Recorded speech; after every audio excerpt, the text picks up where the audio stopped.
Alors bonjour, bienvenue sur Bergalie News, le nouveau média qui va suivre Bourgoin et les sports bergaliens. Présentez-vous, monsieur le président. Bonjour, Henri-Guillaume Guédan, président du CSBJ Rugby depuis le 30 mars 2018. D'accord. Dans la vie, vous êtes chef d'entreprise, un employé ou... Oui, je suis chef d'entreprise. On est ici dans l'un de nos établissements, une filiale dans laquelle on vend des cuisines et des salles de bain essentiellement et des dressings. D'accord. Et en termes de sport, qu'est-ce qui vous a amené à la présidence du CSBJ? Avez-vous déjà une expérience de dirigeant? Oui, j'ai déjà dirigé des clubs de football. J'ai été joueur, entraîneur, correspondant, secrétaire, coprésident, vice-président, trésorier. J'ai eu droit un petit peu à tous les postes au fil des ans. D'accord, donc les rouages n'ont aucun secret quelque part. Bon, ouais, je connais un petit peu le système associatif. Après, là, c'est un petit peu différent. Il y a une dimension autre. Le CSBJ, c'est quand même beaucoup plus gros que les clubs de foot où j'ai pu mettre les pieds. Il y a peut-être un côté sacré pour la région, non, pour le club, ce type de club? Ouais, le CSBJ a une image particulière, oui. Au niveau supporter, parce qu'il y a quand même un parcours en tant que supporter du CSBJ, euh, comment avez-vous vécu les différentes montées, descentes, on va dire en adrénaline, jusqu'avec les points d'orgue comme les finales ou les descentes en Fédéral 1? Bah, les plus beaux moments, les plus lointains, ça a été des super moments.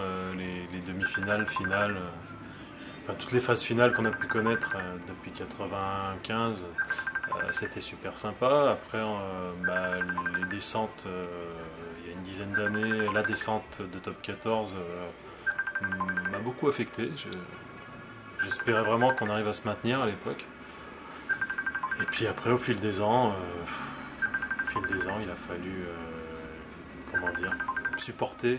Enfin, je suis toujours resté supporter, malgré ces descentes. On a revécu quelques bons moments avec une remontée de Fédéral 1 à Pro D2. Je me souviens de cette demi-finale contre Montauban à Rajon, c'était de la folie. Euh, J'étais assis dans les escaliers. Bon, c'était vraiment une super ambiance, beaucoup de tension. Et puis voilà, puis par la suite, bah, ça a été les années que tout le monde connaît, un peu galère en Pro D2. On a vivoté, on était toujours un peu sur notre faim. Voilà, et puis bah, j'espère que tout ça c'est vraiment du passé.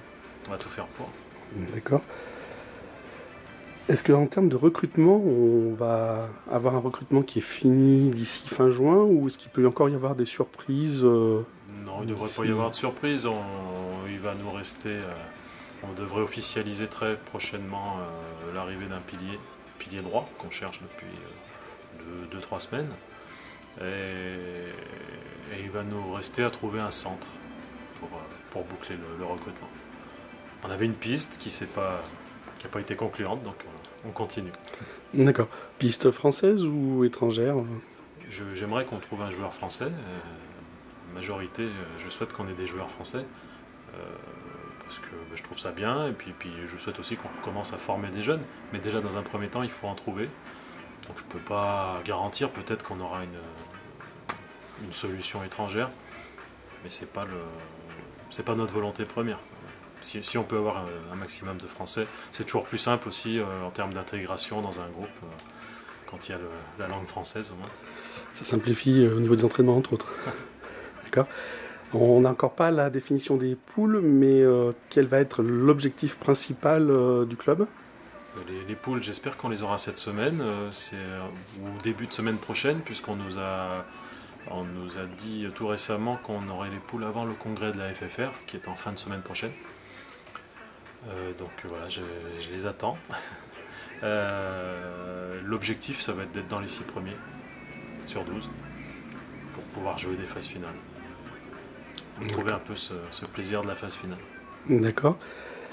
Et actuellement, le favori pour la saison prochaine, on peut estimer que ça va être Rouen, vu sa saison actuelle, s'ils repartent sur la même base.